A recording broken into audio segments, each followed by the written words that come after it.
بس بے شک مشکل کے ساتھ آسانی ہے. یہ ہے وہ $1,000,000 کوسچن. کیا زندگی میں مشکلیں نہیں آئیں گی؟ آئیں گی. مشکلوں کے ساتھ آسانی ہوگی. ان پھولوں کے ساتھ کانٹے ہیں. فَإِنَّ مَعَ الْعُسْرِ يُسْرًا، پس بے شک مشکل کے ساتھ آسانی ہے. إِنَّ مَعَ الْعُسْرِ يُسْرًا، بے شک مشکل کے ساتھ آسانی ہے. 12 سال مسلمانوں کو چکی میں پیسا گیا ظلم کی، پر ہچے اڑائے ہیں حضرت یاسر رضی اللہ تعالیٰ عنہ کے اونٹوں کے ساتھ باندھ کے ابو جہل نے. حضرت سمیہ کو قتل کیا ہے. حباب بن ارد کو کوئلوں پہ لٹایا ہے. ان کا خون جلتا تھا، چربی نکلتی تھی، تب وہ کوئلے ٹھنڈے ہوتے تھے. حضرت بلال کے گلے میں رسی ڈال کے اب تصور کیجئے سیدنا بلال ہم فرماتے ہیں مکہ کی گلیوں میں گھسیٹنا. ذرا تصور کریں آپ کتنی تکلیفیں تھیں. یہ مشکلات تھیں اور پھر وہ آسانی بھی تھی کہ حضور پاک صلی اللہ علیہ وسلم کے یہ ایک ایک صحابی پورے مصر اور شام کے گورنر بنے ہیں. پھر مشکل کے ساتھ آسانی ہے. ہمارے ساتھ بھی یہی ہوتا ہے. ایک وقت اب سکول کالج میں دھکے کھا کے ہم لوگ پڑھتے ہیں، ایک وقت کہ نوکری کو مزے کرتے ہیں. اولاد اچھی انسان کو لگتی ہے لیکن اس کی پیدائش میں کتنی تکلیف ہوتی ہے. جو آنکھوں کی ٹھنڈک بنتی ہے کبھی وہ انسان کو تکلیف بھی دیتی ہے. تو زندگی میں یہی ہے، مشکل کے ساتھ آسانی ہے. لیکن فَإِذَا فَرَغْتَ فَانْصَبْ، بس اے نبی صلی اللہ علیہ وسلم جب آپ فارغ ہوں تو خوب محنت کیجئے. اللہ کبھی آپ کو فرصت کے وہ ایام مہیا کر دے، صحت تندرستی عطا کر دے تو فوراً اپنے رب کی طرف جائیے. وَإِلَىٰ رَبِّكَ فَارْغَب، اور اپنے رب کی طرف راغب ہوں. راغب کہتے ہیں کہ پورے شوق سے کسی کام کو کرنا. تو یہ تھی سورہ انشراح. اب آئیے اس کے بعد بہت ہی اہم سورت ہے سورہ 3. بچے کو یاد ہے الحمدللہ، بڑے اعزاز کی بات ہے. اس کا ردم بہت پیارا ہے، ہر انسان کو یاد ہو جاتی ہے. بہت بڑا انسانی فلسفہ اس میں بتایا گیا ہے. دیکھیں اہل مغرب کے نزدیک، کچھ فلاسفرز کے نزدیک انسان ایک انتہائی گھٹیا مخلوق ہے. انسان ایک انتہائی کمزور مخلوق ہے. فرائڈ بہت بڑا فلسفی ہے. وہ یہ کہتا ہے کہ انسان کی تمام سرگرمیوں کی بنیادی محرک اس کا سیکس ہے، جنسی جذبہ. وہ کہتا ہے کہ اتنا اسٹرانگ ہے کہ انسان جو کچھ کرتا ہے یہاں تک کہ وہ نظریہ آئی. ایک اور انتہا پر پھر کارل مارکس گیا ہے. وہ یہ کہتا ہے نہیں، پیٹ. انسان دنیا میں جو کچھ کرتا ہے وہ پیٹ کے لیے کرتا ہے، بس یہی انسان کی اڑان ہے، اس سے زیادہ نہیں ہے. ایک اور صاحب ہیگل ہیں، وہ یہ کہتے ہیں نہیں ایسی بات نہیں ہے. انسان اس دنیا میں غلبہ چاہتا ہے، ارج ٹو ڈومینیٹ. وہ چیزوں پہ قبضہ چاہتا ہے. اس نے کھوپڑیوں کے مینار بنائے ہیں. یہ کچھ یورپی مورخین ہیں یا آپ یوں کہہ لیں کہ فلاسفہ ہیں، شاید نام مجھ سے کچھ غلط ہو رہے ہوں لیکن یہی لوگ ہیں. یہ انسانیت کا ایک تصور ہے ان کے نزدیک. اہل مغرب اکثر کہتے ہیں کہ انسان درندہ تھا، پہاڑوں میں رہتا تھا، غاروں میں رہتا تھا، وحشی جانور تھا، بندر چمپینزی ان کے ساتھ زندگی گزارتا تھا. ارتقاء کے ساتھ وہ انسان بن گیا. اور پھر جب ایک صحیح انسان، سچا انسان سوسائٹی میں چوری کو، کرپشن کو، سود کو، ان چیزوں کو دیکھتا ہے تو وہ کہتا ہے کہ شاید انسان ایک اللہ تعالیٰ کی انتہائی کمزور، نالائق اور گھٹیا مخلوق ہے. انسان پریشان ہو جاتا ہے.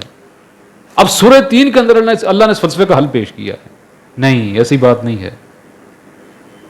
مانا کہ انسان کے اندر اتنا سیکس پایا جاتا ہے کہ سور سے زیادہ انسان کے اندر جنسی جذبہ ہے. اونٹ سے زیادہ انسان کا تکبر ہے. اونٹ سے زیادہ، درندوں سے زیادہ وحشی انسان ہے. کھوپڑیوں کے مینار بنائے ہیں. 7 لاکھ افغانستان میں، 5 لاکھ شام میں. گاجر مولیوں کی طرح مسلمانوں کو کاٹا گیا. برما میں، فلسطین میں، کشمیر میں، افغانستان میں. یہ انسان ہی انسان کو مار رہا ہے نا. یہ اس کو دیکھ کے شاید ایک انسان کہے گا کہ انسان بہت گھٹیا مخلوق ہے. لیکن اللہ کیا فرماتا ہے؟ وَالتِّينِ، قسم ہے انجیر کی. انجیر سے کچھ یاد آتا ہے آپ کو؟ نوح علیہ السلام، وہ بھی ایک انسان تھے. 950 سال اللہ کے دین کی تبلیغ کی. اپنے لیے نہیں، لوگوں کو لوگوں کی غلامی، جبر، کاٹ کھانے والی مظالم سے بچانے کے لیے. وہ بھی تو انسان تھے نا. 950 سال. اور کون سا علاقہ تھا؟ انجیر کا، جہاں انجیر بہت اگتی ہے. جبل التین نام کا علاقہ فلسطین میں آج بھی مشہور ہے، جو لوگ وہاں پہ کوئی گئے ہوں تو. والزیتون، اور زیتون یہ عیسیٰ علیہ السلام کا علاقہ ہے. اس کی قسم کھائی اللہ نے. 33 سال میں اللہ کو پیارے ہو گئے عیسیٰ علیہ السلام. طویل عرصے تک آپ نے خود گھوم پھر کے اللہ کی تبلیغ کی، اور قوم نے کیا کیا؟ سولی پر چڑھایا ہے۔ وقت کے علماء نے، یہودی علماء نے کفر کا فتویٰ لگا کے، جادوگروں نے فتویٰ لگا کے سولی پہ چڑھا دیا ہے۔ کیا وہ انسان نہیں تھے؟ یہ تکلیفیں کس لیے تھیں؟ یہ تکلیفیں خدا کے دین کے لیے تھی، خدا کی عوام کے لیے تھی۔ وہ بھی تو انسان تھے نا، تم کہتے ہو انسان بہت گھٹیا ہے۔ اور اس سے آگے آئیے، وہ طور سینین، اور کوہ طور پر حضرت موسیٰ علیہ السلام کا علاقہ، یہ جو پہاڑی ہے سینین، وہاں پہ سرمن آف دی ماؤنٹ کے نام سے انگریزوں میں کچھ کتابیں لکھی ہیں، ان کے حضرت موسیٰ علیہ السلام کے کچھ خطبے بھی مشہور ہیں۔ تو موسیٰ علیہ السلام نے اپنی قوم کو فرعون سے نجات نہیں دی تھی؟ وقت کے ظالم بادشاہ سے ٹکر لے کر اس کو پانی میں غرق نہیں کروایا؟ کیا وہ انسان نہیں تھے؟ کیا سیرت و کردار کے اس سے بڑے مینار انسان کو مل سکتے ہیں؟ اور آگے چلیے، وَهَٰذَا الْبَلَدِ الْأَمِينَ، اور اس امن والے شہر مکہ کی قسم، اس مکہ میں ابراہیم علیہ السلام نے کون کون سی قربانی آپ سے نہیں لی گئی؟ چھوٹے سے تھے، والد کو کہا آپ بت گھڑنے والے ہیں، والد نے گھر سے نکال دیا، اور اس وقت گھر سے نکالنے سے مراد سزائے موت ہوتی تھی۔ ایسا تو نہیں کہ لاہور جا کے ہوٹل میں رہ لیں گے، تو جنگل تھا سارا۔ اس سے تھوڑا سا آگے بڑھے ہیں، قوم نے آگ میں پھینکا ہے، برداشت کیا ہے۔ آگے تھوڑے سے 100 سال کی عمر میں اللہ نے بچہ دیا، اولاد کی محبت سے آزمایا۔ اللہ نے فرمایا جا کے وادی ذی زر میں چھوڑ آئیے، مانا کس کے لیے؟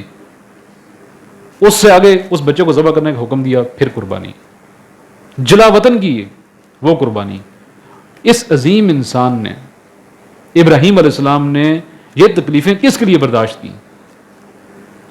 انسانوں کے لیے، انسانیت کو نمرود کے شر سے، کفر سے بچانے کے لیے۔ یہ بھی تو انسان تھے نا۔ اس سے بھی آگے آئیے، کائنات کی سب سے عظیم ہستی حضور پاک صلی اللہ علیہ وسلم، اسی شہر میں کون کون سی تکلیفیں برداشت نہیں کی؟ یتیمی کی حالت میں پروان چڑھے، پتھر مارے گئے، مذاق اڑایا گیا، ہجرت پہ مجبور ہوئے، شیب ابی طالب کی گھاٹیوں میں 3 سال بھوک برداشت کی، طائف کے اندر اس قدر پتھر پڑے کہ جسم کا خون جوتیوں تک آیا ہے، نالین مبارک تک، اور وہ چپک گئی ہیں پاؤں کے ساتھ، بے ہوش ہوتے تھے پھر اٹھتے تھے۔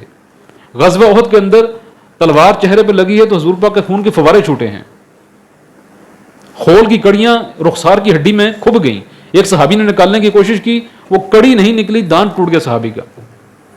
اس قدر تکلیفیں، یہ بھی تو انسان تھے نا۔ سچائی کے مینار، بہادری کے پہاڑ، یہ انسانیت کے ماتھے کا جومر تھے، اور وہ فرعون اور نمرود انسانیت کے ماتھے کا تلک تھے، کالا داغ تھے۔ تو یہ انسان نہیں تھے کیا؟ والتین والزیتون وطور سینین وہذا البلد الامین لقد خلقنا الانسان فی احسن تقویم، ہم نے انسان کو بہت ہی اچھی بناوٹ میں پیش کیا ہے، پیدا کیا ہے۔ تم اہل مغرب کیا کہتے ہو کہ یہ درندہ تھا، یہ وحشی تھا؟ نہیں، پہلا انسان، پہلا نبی تھا۔ اللہ نے 1 گھنٹہ دنیا میں ایسا نہیں گزارنا دیا انسان کو کہ اس کے پاس ہدایت کا سامان نہ ہو۔ وَلَقَدْ كَرَّمْنَا بَنِي آدَمَ، ہم نے بنی آدم کو رسپیکٹ دی ہے، عزت دی ہے۔ یہ تھے انبیاء اور یہ تھی انسانیت کی معراج۔ لیکن ظاہری بات ہے دنیا گھٹیا انسانوں سے کم نہیں ہے، اور کچھ ایسے لوگ بھی ہیں اولئک کالانعام بل ہم اضل کی کیفیت والے بھی ہیں۔ اللہ فرماتے ہیں ثم رددناہ اسفل سافلین، پھر ہم نے اس کو پستی کی حالت میں لٹا دیا۔ فرعون، نمرود، شداد، ابو جہل، ابو لہب، یہ بھی انسان تھے، لیکن انسانیت کے ماتھے پہ کالا نشان تھے۔ تو انسان ہے وہ اپنے اندر چھپے ہوئے انسان کو اگر پروان چڑھائے گا تو اللہ کے قریب ہوگا۔ اگر دنیا کی خواہشات پوری کرنی ہے تو زمین پہ رینگتا ہوا جانور بن جائے گا۔ ہاں، اب ان غلط انسانوں سے اگر کوئی بچنا چاہتا ہے تو الا الذین آمنوا، مگر وہ لوگ جو ایمان لائے، وعملوا الصالحات، اور نیک عمل بھی کیے، رشتہ داروں کو جوڑا، لوگوں کے ساتھ درگزر کیا، سود نہیں کھایا، بدکاری نہیں کی، چوری چکاری نہیں کی، حلال روزی پہ گزارا کیا، عبادات پوری کی، اللہ کو راضی کیا، حضور سے محبت کی، الا الذین آمنوا وعملوا الصالحات، تو ان لوگوں کے لیے کچھ ہونا چاہیے، فلہم اجر غیر ممنون، ان کے لیے نہ ختم ہونے والا اجر ہوگا۔ ایسا نہیں ہے کہ 1 کروڑ سال بعد 2 کروڑ سال بعد ختم ہو جائے گا، ان لمیٹڈ۔ فما یکذب بعد بالدین، فما یکذبک بعد بالدین، پھر کون جھٹلا سکتا ہے نبی صلی اللہ علیہ وسلم آپ کو اس کے بعد بدلہ ملنے کے بارے میں؟ یعنی اس کے بعد کون ہے جو جھٹلائے گا؟ الیس اللہ باحکم الحاکمین، کیا نہیں ہے اللہ تعالیٰ سب حاکموں میں سب سے بڑا حاکم؟ بھائی دنیا کے اندر ایک عام چھوٹا سا حکمران اپنے باغیوں کو اور اپنے وفاداروں کو ایک جیسا ٹریٹ نہیں کرتا. وہ باغیوں کی گردنیں اتارتا ہے اور اپنے وفاداروں کو انعام و کرام سے نوازتا ہے. تو کیا اللہ تعالیٰ ان نیک لوگوں کو ویسے ہی چھوڑ دے گا؟ ان کے لیے کوئی جنت نہیں ہوگی. اور اپنے گناہگاروں کو، کافروں کو کیا ان کو بخش دے گا؟ نہیں.